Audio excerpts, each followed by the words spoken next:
চৰকাৰৰ অভিলাষী আঁচনি জল জীৱন মিছনৰ অধীনত আচলতে যিসমূহ পানী যোগান প্ৰকল্প বনোৱা হৈছিল সেই পানী যোগান প্ৰকল্পবোৰ আচলতে অৱস্থা কেনেকুৱা ৰাইজে সেই পানী যোগান আঁচনিৰ পৰা এটুপি পানী খাবলৈ পাইছে নে নাপাইছে তাৰ এটা জ্বলন্ত উদাহৰণ দেখাবলৈ আমি ডিগবৈ সমষ্টিৰ অন্তৰ্গত ৩ নং বৰবিলৰ এটা পানী যোগান প্ৰকল্পৰ ছবি দেখাব বিচাৰিছো কেমেৰা পাৰ্চন পোনে পোনে ইয়াৰ যিখন ফলক আচলতে দেখিব পোৱা গৈছে ঘন হাবিৰে আৱৰি ধৰিছে এইখন জল জীৱন মিছনৰ ৩ নং বৰবিলৰ যি পানী যোগান আঁচনি প্ৰকল্প প্ৰায় ২ কোটিৰ অধিক টকাৰে নিৰ্মিত এই পানী যোগান প্ৰকল্পটি কিন্তু এতিয়া জহি হৈ গৈছে এতিয়া বনাঞ্চললৈ পৰিণত হৈছে আচলতে ঘাঁহ বনেৰে আৱৰি ধৰিছে প্ৰকল্পটি ইয়াৰ সামগ্ৰিক পৰিৱেশ কেমেৰা পাৰ্চনত দেখাইছে ND24 স্ক্ৰীনত আপোনালোকে দেখিব পাইছে যে মন্ত্ৰী জয়ন্ত মল্ল বৰুৱাৰ যি অভিলাষী আঁচনি জল জীৱন মিছন এই জল জীৱন মিছনৰ অন্তৰ্গত ডিগবৈত কেইবাটাও জল জীৱন মিছনৰ অন্তৰ্গত পানী যোগান প্ৰকল্প স্থাপিত হৈছিল নিৰ্মাণ হৈছিল কিন্তু এনেদৰে নিৰ্মাণৰ তাৰ পিছৰ পৰ্যায়ৰ ছবি আচলতে এনেধৰণৰ দেখিব পোৱা গৈছে ইয়াত দেখিছে সম্পূৰ্ণ আটক ধুনীয়াকৈ পানী যোগান প্ৰকল্পটি নিৰ্মাণ কৰা হৈছিল পানী যোগান প্ৰকল্প দুটাকৈ ঘৰ এটা বৃহৎ পানীৰ পানীৰ টেংকি ইয়াত নিৰ্মাণ কৰা হৈছিল ইয়াৰ ইলেক্ট্ৰিচিটিৰ ব্যৱস্থা কৰা হৈছিল কিন্তু বৰ্তমান পৰ্যায়লৈকে কিন্তু এই পানী যোগান প্ৰকল্পটি কিন্তু এটুপি পানীও কিন্তু ৰাইজে খাবলৈ পোৱা নাই ৩ নং বৰবিল ৰাইজে কিন্তু খাব পোৱা নাই আৰু এইখিনিত আমি কথা উল্লেখ কৰিব লাগিব বৰবিল গাঁও পঞ্চায়তৰ অন্তৰ্গত যদি আমি চাওঁ কেইবাটাও স্থানৰ পানী যোগান প্ৰকল্প কিন্তু স্থাপন কৰা হৈছিল কিন্তু কেইবাটাও জল জীৱন মিছনৰ অন্তৰ্গত কিন্তু কেইবাটাও পানী যোগান প্ৰকল্প কিন্তু বৰ্তমান বিকল আৰু ইয়াৰ বাতৰি আমি সবিস্তাৰে কেইবাবাৰো সম্প্ৰচাৰ কৰিছো লক্ষীপথাৰত যদি আমি চাওঁ ডিগবৈ সমষ্টিত গাৰে লাগি থকা লক্ষীপথাৰত যদি চাওঁ লক্ষীপথাৰতো কিন্তু কেইবাটাও পানী যোগান প্ৰকল্প কিন্তু বিকল হৈ পৰিছে আৰু ইয়াৰ যিটো জ্বলন্ত ছবি এই ৩ নং বৰবিলৰ যিটো পানী যোগান প্ৰকল্প এই প্ৰকল্পটি চাওক এনেদৰে আচলতে নিৰ্মাণৰ পিছতেই জহি হৈ বনাঞ্চললৈ পৰিণত হৈছে ঘাঁহ বনেৰে ঘৰি পৰিছে বেৰি ফুৰিছে এই গোটেই পানী যোগান প্ৰকল্প স্থানীয় এজন যুৱক আছে যুৱকজন কিছু কথা জানিবলৈ চেষ্টা কৰিম পানীৰ বাবে নাটনি আমাৰ এই গোটেই অঞ্চলটো আচলতে আইৰণযুক্ত পানী খাব লগা হয় কিন্তু পানী এনেধৰণৰ কোটিটকীয়া পানী যোগান প্ৰকল্প কিন্তু বিকল হৈ পৰিছে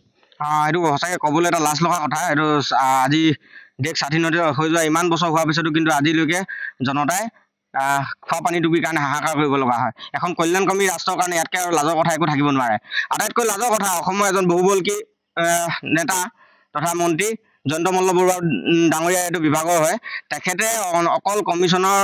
মাথা মাৰোতে গোটেই বিভাগটো শেষ কৰি পেলালে আচলতে তেখেতে মন্ত্ৰী হৈ থকা একচুৱেলি যোগ্যই নহয় তেখেতৰ কোনো এনেকুৱা যোগ্যতা নাই যে তেখেতে এনেকুৱা এটা ডাঙৰ বিভাগ চলাব পাৰিব জনস্বাস্থ্য কাৰিকৰী বিভাগ এটা ইমান ডাঙৰ এটা বিভাগ আৰু তাৰ এখন অভিলাষী আঁচনি জল জীৱন মিছন এইখন মিছন এই যদি আঁচনিখন যদি কাৰ্যকৰী কৰা হয় তেতিয়াহ'লে ৰাইজে ঘৰতে নিজৰ খোৱা পানী টুপি অন্ততঃ নিজৰ ঘৰতে পালেহেঁতেন ইমান এখন সুন্দৰ আঁচনি কোটি কোটি টকা ব্যয় কৰি কিনে গোটেই অসমতে তেওঁলোকে জল জীৱন মিছনৰ ডাঙৰ ডাঙৰ টেংকি বহাইছে ডাঙৰ ঘৰ বনাইছে কিন্তু পানী এটুপা আজিলৈকে কোনো ৰাইজে পোৱা নাই সেইটো আটাইতকৈ লাজৰ কথা আচলতে মুখ্যমন্ত্ৰী ডাঙৰীয়া ভুল আছে তেখেতৰ যিসকল মন্ত্ৰী আছে তেওঁলোকক নজৰ নিদিয়াৰ কাৰণে আজি এই অৱস্থা তেখেতেতো কৈছিলে দুৰ্নীতি দেখিলে মই বাঘৰ দৰে জঁপিয়াম আজি কি হ'ল তেখেতৰ বিভাগত আটাইতকৈ তেখেতৰ ঘনিষ্ঠ যিজন মন্ত্ৰী তেওঁৰ বিভাগতে ইমান ডাঙৰ ডাঙৰ দুৰ্নীতি হৈ গ'ল কিন্তু তেখেতে একো কৰিব নোৱাৰিলে তেখেতে কৈছিলে বাঘৰ দৰে জঁপিয়াম এতিয়া কি হ'ল তেখেতৰ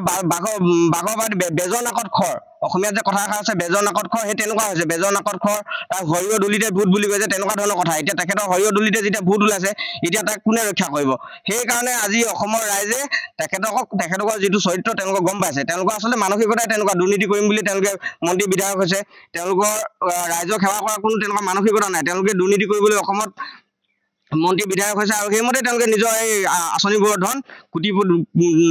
কোটিপতি হৈছে তেওঁলোকৰ বিভাগৰ অকল মন্ত্ৰীসকলৰ দুখ নাই ইয়াত বিভাগৰ যিসকল মানে বিষয়া আছে আমোলা বিষয়া সকলোৱে কমিশ্যনৰ ভাগ পাইছে সেইকাৰণে আজি এই অৱস্থা আটাইতকৈ লাজ লগা কথা এইবোৰ ক'বলৈ আচলতে লাজ লাগে এনেকুৱা এখন দেশত আমি বাস কৰি আছো য'ত মানে খোৱা পানী টুপিৰ কাৰণে মানুহে হাহাকাৰ কৰিবলগীয়া হয় আমাৰ ইয়াততো গোটেই আপুনি য'তে আপুনি বৰিং কৰক তাতে আইৰণ ওলায় মানুহৰ ঘৰত ফিল্টাৰ বহাই মানুহে তৎ পোৱা নাই ৰাতিপুৱা মানুহে ছাপ্লাই পানীৰ কাৰণে IOCL ছাপ্লাই পানী ক'ৰবাত আহে মানুহে ৰাতিপুৱাই গৈ গিলান পাতি তাত লাইন পাতে গিলান লৈ লাইন পাতি মানুহে পানী সংগ্ৰহ কৰে এনেকুৱা এখন দেশত আমি বাস কৰি আছো আজি ইমান দিনৰ পাছতো এখন কল্যাণকামী ৰাষ্ট্ৰ ভাৰতবৰ্ষ তাৰ পাছতো কিন্তু আমি খোৱা পানী টুপিৰ কাৰণে হাহাকাৰ কৰিব লগা পৰিস্থিতি হৈছে এজন বিজেপি এজন ডাঙৰ নেতা তিনিচুকীয়া জিলা দুলাল চন্দ্ৰ ৰয় তেখেতে নিৰ্মাণ কৰিছিলে তেখেতে সেই আধাৰশিলা স্থাপন কৰিলে, তাৰপিছত বনালে, অপেনিং ফিটা কাটিলে নে নেকাটিলে নাজানো, কিন্তু আজিলৈকে ইয়াৰ পৰা এটুপি পানী কোনো ৰাইজে পোৱা নাই। হয়, আচলতে 2 কোটি টকাৰ অধিক এটা প্ৰকল্প পানী যোগান আঁচনি জল জীৱন মিছনৰ জয়ন্ত মল্ল বৰুৱাৰ আচলতে অভিলেখী আঁচনি অধীনস্থ। ইতিমধ্যে গম পোৱা গৈছে যে বিজেপি এজন উচ্চপদস্থ আচলতে নেতাই এই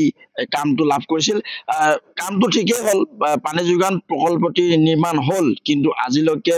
ইয়াৰ যি এটুপি পানী কিন্তু ইয়াৰ স্থানীয় ৰাইজে পাবলৈ সক্ষম হোৱা নাই। ডিগবৈ সমষ্টিৰ অন্তৰ্গত কেইবাটাও পানী যোগান প্ৰকল্প আছে, কোটি টকীয়া পানী যোগান প্ৰকল্প আছে, কিন্তু সেই গোটেইকেইটা ছবি আমি সম্প্ৰচাৰ কৰিম। গোটেই পানী যোগান প্ৰকল্পকেইটাৰ শোচনীয় ছবি আমি সম্প্ৰচাৰ কৰিম। আচলতে এটুপি পানী জল জীৱন মিছনৰ ধনেৰে নিৰ্মিত পানী যোগান প্ৰকল্প পানী কিন্তু সাধাৰণ ৰাইজে কিন্তু পাবলৈ সক্ষম হোৱা নাই।